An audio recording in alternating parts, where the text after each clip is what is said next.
What would be the best way for DoorDash drivers to get paid? A low base pay with tips, a higher base pay with no tips, or would it be best to be paid by the mile? Let me know your thoughts. Regardless of how you think drivers should be paid, we can probably all agree that base pay is just far too low. In recent months, we've seen markets around the country implementing various laws about driver pay and therefore forcing the gig apps' hands with how they pay drivers. And there's more changes coming. I'm of the opinion that for a company to be successful in the long run, they have to keep their customers happy, as well as their workers. However, the current system is leaving customers frustrated and drivers struggling. But several states have either changed that, or they're looking to change it. In this video, I want to talk about some of these recent driver pay laws, talk about the pros and cons, and see if it would be beneficial for drivers in the long run. I want to start with my home state of Washington. In 2022, the Seattle City Council passed legislation that drastically bumped drivers' pay, and about 2 weeks ago, it went into effect.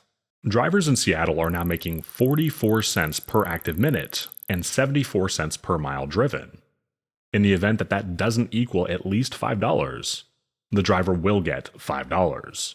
Basically, in plain English, drivers in Seattle will never get paid less than $5 per order. Ever. Now, I don't know if Seattle had earned by time before, and if they did, what it paid.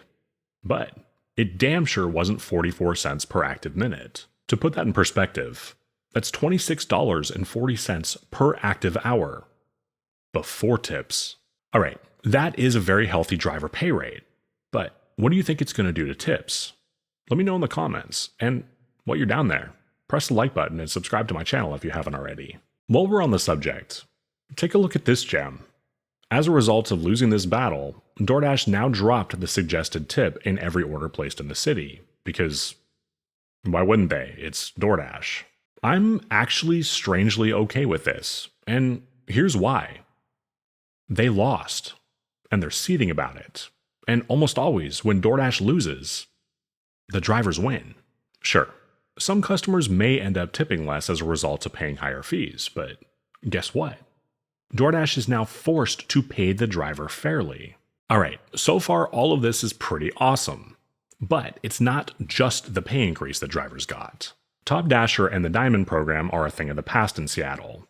Two goofy-ass programs that never should have existed in the first place are gone. Drivers in Seattle no longer have to hit a 70% acceptance rate to dash now, but rather, they can drive whenever they choose to. No more 70% acceptance rate, no more Hell Week, and no more goofy-ass programs. Just drive and earn money when you want. It's important to note that this did not come with the compromise of being an employee. The drivers were fed up, and the city actually listened. Alright, obviously I've painted a very pretty picture of driving in Seattle.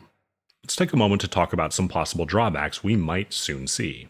This did raise customer fees, $4.99 per order at the time of filming this video. Now, before we go any further, I'd like to note that in 2022, the average median income in Seattle was $114,000. With that said, Seattle is also extremely expensive to live in. My question to you is, will the $4.99 fee deter customers from ordering? Let me know in the comments. Personally, me as a customer would be perfectly fine paying a little bit more, knowing that the drivers were being well compensated.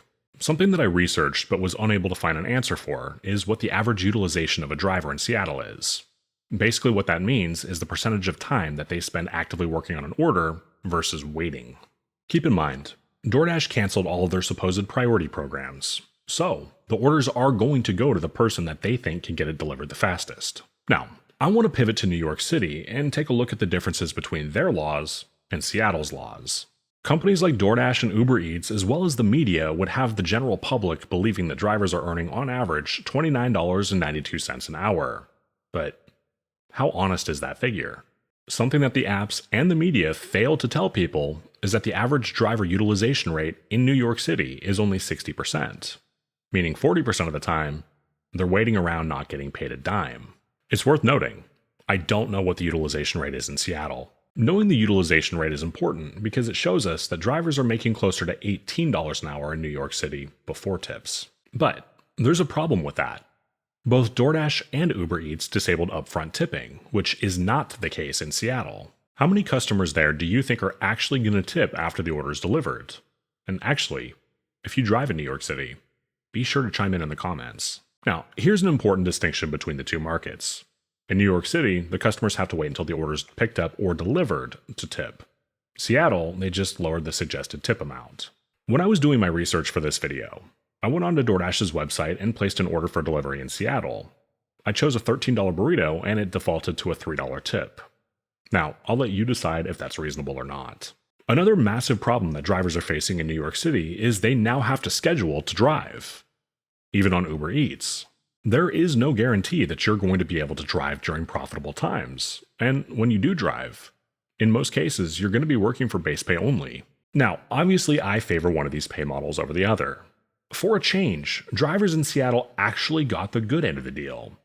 Meanwhile, drivers in New York kind of got screwed.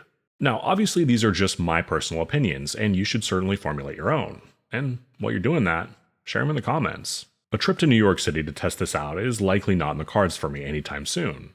However, I could potentially go to Seattle and drive for a day. If that's a video you would like to see, let me know in the comments.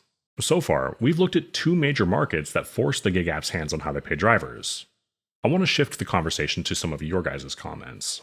One of the most common things I hear from you guys is that our pay should be based on the mileage we're driving, and I love that idea, assuming that the pay is reasonable for the mileage driven.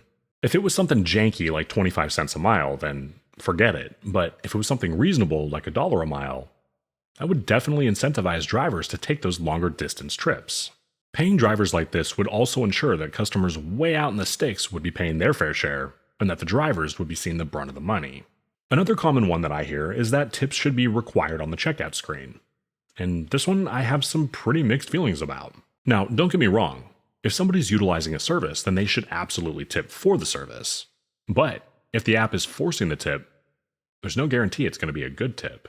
Not to mention, if you tell a human being that they are required to do something, they want to do it even less. Matter of fact, I could just picture the negative media attention now. Tonight on News 5, DoorDash forcing customers to tip.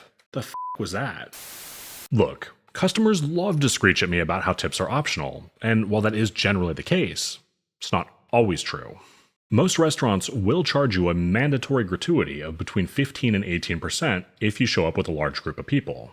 Sure, this does guarantee that the waitstaff is going to be compensated for their time and efforts, but if the gratuity was 15% and the customer planned on tipping 20%, then they kind of shot themselves in the foot, didn't they? The last one I want to look at in this video is a $5 base pay. Towards the beginning of me starting this channel, I did a video looking at how feasible a $5 base pay would be. What I came up with then was it's very feasible to pay the drivers a $5 base pay. They just won't freaking do it.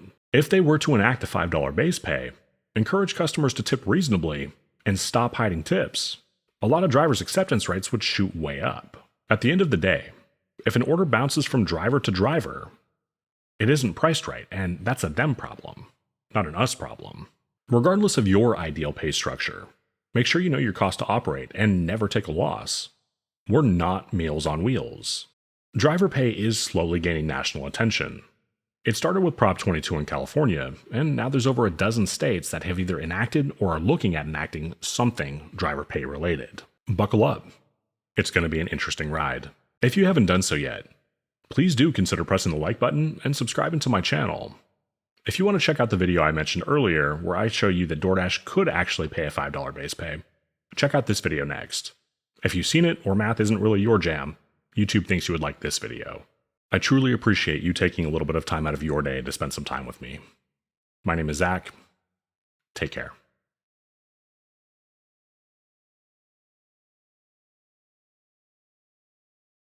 I'm sitting here filming a video when all I want is a beer.